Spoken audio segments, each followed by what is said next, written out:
ሰላም ጤና ይስጥልን የተወደዳችሁና የተከበራችሁ አድማጭ ተመልካቾቻችን እንደምቆያችሁን የዕለተ ሐሙስ ሐምሌ 2 2018 ዓ.ም ሰበር ዜናዎችን ይዘንላችሁ ቀርበናል። መረጃዎቻችን ቶሎ እንደርሷችሁ ዩቲዩብ ቻናላችንን ሰብስክራይብ፣ ላይክ፣ ሼር ማድረግ አብራችሁን ቆዩ።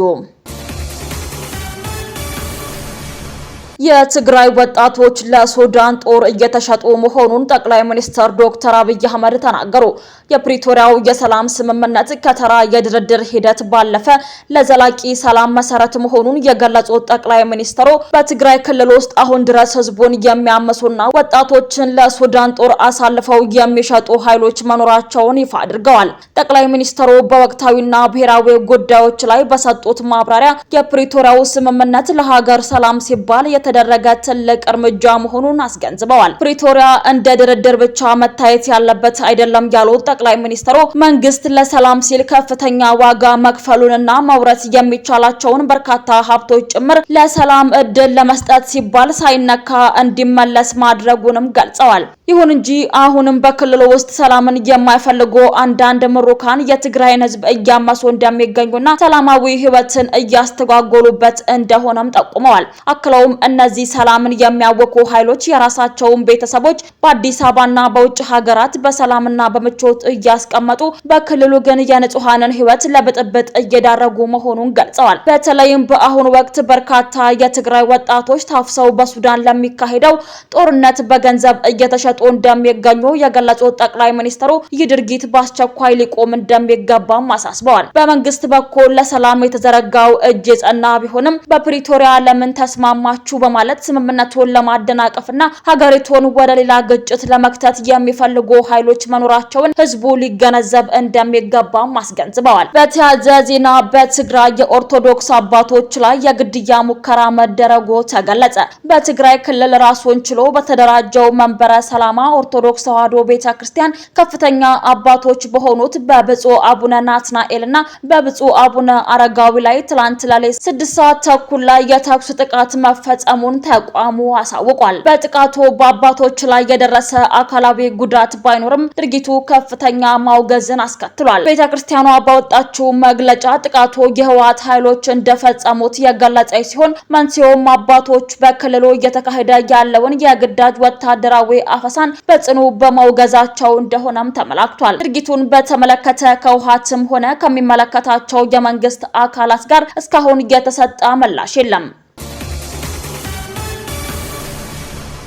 መሳሪያን አስቀምጠን በአንድነት አሸናፊ የምንሆንበት እድል ተፈጥሯል ሲሉ ፕሮፌሰር መስፍን አርአያ ተናገሩ። እየተከናወነ ያለው ሀገራዊ የምክክር ሂደት ያለምንም የጦር መሳሪያና ጠመንጃ ወገኖች በሐሳብ ብቻ እየተነጋገሩና እየተደማመጡ ሁሉም አሸናፊ የሚሆንበት ታሪካዊ መድረክ እንደሚሆን የኢትዮጵያ ሀገራዊ ምክክር ኮሚሽን ዋና ኮሚሽነር ፕሮፌሰር መስፍን አርአያ ገለጹ። ኮሚሽነሩ ከኢቲቪ ዜና ጋር ባደረጉት ቆይታ ሂደቱ ለሀገር የዲሞክራሲ ስነ ስርዓት ግንባታ ጠንካራ መሰረትን የሚጥል መሆኑን ጠቁመው በሂደቱ ስኬታማነት ላይ ሙሉ እምነትና እርግጠኝነት እንዳላቸው ተናግረዋል። ሐምሌ 8 በሚጀመረው ታሪካዊው ጉባኤ የሚመክሩ ተሳታፊዎች ከየወረዳው፣ ከየክልሎቹ፣ ከፌዴራል እንዲሁም ከተለያዩ ዓለም ሀገራት የተወከሉ የኢትዮጵያውያን እንግዶች በአሁኑ ወቅት ወደ ዋና ከተማዋ አዲስ አበባ መግባት መጀመራቸውን እንግዶቹን በፐብሊክ ሰርቪስ ዩኒቨርሲቲ በቴክኒክና ሙያ ኮሌጅ እንዲሁም በተለያዩ ሆቴሎች የመቀበልና የማስተናገድ ስራ በጥሩ ሁኔታ እየተከናወነ እንደሚገኝ አንስተዋል። ይህ ጉባኤ አርሶ አደሮች፣ አርብቶ አደሮች፣ አካል ጉዳተኞች፣ ሴቶችና ወጣቶችን ጨምሮ ከ4000 በላይ የህብረተሰብ ክፍሎች በጥምረት የሚሳተፉበት በመሆኑ እጅግ ሁሉን አቀፍና አካታች ያደርገዋልም ብለዋል። ታላቁ ጉባኤ ሐምሌ 8 ቀን 2018 ዓ.ም ከመጀመሩ በፊት በርካታ የቅድመ ዝግጅት ስራዎች እንደሚከናወኑም ገልጸዋል። ተሳታፊዎቹ በኮንቬንሽን ሴንተርና በአድዋ ድል መታሰቢያ አዳራሾች በሚኖራቸው ቆይታ የስነ ምግባር ደንቦችን እንደሚረዱ፣ የምክክር ሂደቱን ዝርዝር መመሪያዎች እንዲገነዘቡና ከአማካሪዎች ጋር የቅድመ ውይይት ትውውቅና ዝግጅት እንደሚከናወን እንደሚደረግ ዋና ኮሚሽነሩ አብራርተዋል። የኢንተርፕረነርሺፕ እና የኢኖቬሽን ግቦችን ለማሳካት ሁሉም የድርሻውን ሊወጣ ይገባል ሲሉ ጀነራል ይመር መኮንን ተናገሩ። የመከላከያ ኢንተርፕረነርሺፕ እና ኢኖቬሽን ማዕከል የኢኖቬሽን ስነ ምህዳር የኢትዮጵያ መከላከያ ኢኖቬሽን ዝግጁነትና የዓለም አቀፉ የመከላከያ ቴክኖሎጂ ኢኖቬሽን የዳሰሳ አውደ ጥናትን አካሂዷል።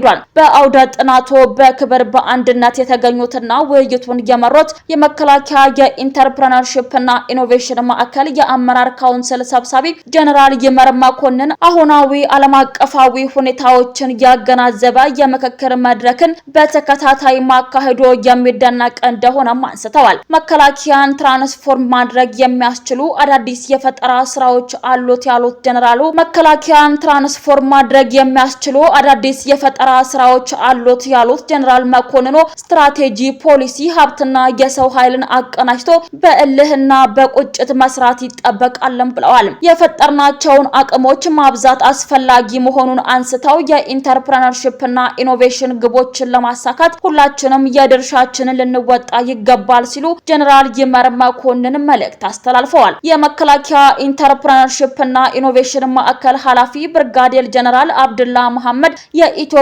መከላከያ ከለውጡ በኋላ ከፈጠራቸው በርካታ አቅሞች መካከል የመከላከያ ኢንተርፕረነርሺፕ እና ኢኖቬሽን ማዕከል አንዱ መሆኑን ጠቅሰው ዓለም በቴክኖሎጂውና በኢኖቬሽን ዘርፉ ላይ በማይገመት ሁኔታ እየተለወጠች በመሆኑ የኢትዮጵያ መከላከያም ኢኖቬሽንን በተቋማት ደረጃ ባህል በማድረግ ምርታዊ ለውጥ እንዲመጣ በትኩረት እየተሰራ ነው ብለዋል።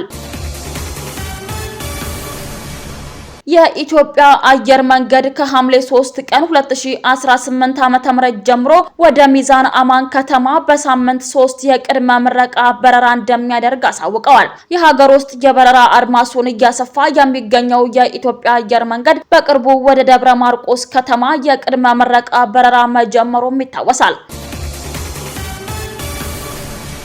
ገዳ ባንክ 1 ሚሊዮን አዳዲስ አክሲዮኖችን ለሽያጭ አቀረበ። ገዳ ባንክ ከኢትዮጵያ ካፒታል ገበያ ባለስልጣን ባገኘው ይፋዊ ፍቃድ መሰረት 1 ሚሊዮን አዳዲስ አክሲዮኖችን ለህዝብ ግልጽ ሽያጭ ማቅረቡን አሳውቋል። ይህ እርምጃ የባንኩን የፋይናንስ አቅምና ተደራሽነትን ይበልጥ ለማሳደግ ያለመ የተባለ ሲሆን የአንድ አክሲዮን ዋጋ 1050 ሲሆን እስከ መጪው መስከረም 17 ቀን 2019 ዓ.ም ድረስ ብቻ ክፍት ሆኖ ይቆያልም ተብሏል። የአክሲዮን ሽያጩን በባለስልጣን መስሪያ ቤቱ እውቅናና ፍቃድ ባላቸው የሴኩሪቲስ ዲለሮችና የኢንቨስትመንት ባንኮች አማካኝነት መሆኑም ተጠቁሟል። ገዳ ባንክ ያለፈውን 2025 እና 2026 የበጀት ዓመትን በአመርቂ የፋይናንስ ስኬት ማጠናቀቁን ተከትሎ አሁን ላይ የካፒታል መጠኑን ይበልጥ ለማሳደግና ስኬቱን ለማስቀጠል አዳዲስ አክሲዮኖችን ለገበያ አቅርቧል። ባንኩ በበጀት ዓመቱ ከታክስ በፊት 1 ቢሊዮን ብር ትርፍ ያስመዘገበ ሲሆን አጠቃላይ የተቀማጭ ገንዘብ መጠኑም 12.6 ቢሊዮን ብር ማድረስ ተችሏል። ወደ ባንክ ኢንዱስትሪው ከተቀላቀለና ገና 3 ዓመት ብቻ የሆነው ገዳ ባንክ በተጠናቀቀው የበጀት ዓመት እጅግ አበረታች ውጤት ማስመዝገቡን የባንኩ ዋና ስራ አስፈጻሚ አቶ ወልዴ ቦልቶ ገልጸዋል። ይህም በኢትዮጵያ የግል ፋይናንስ ዘርፍ ውስጥ አዳዲስ የውድድርና የእድገት መንፈስ ይዞ እንደመጣ ተመላክቷል።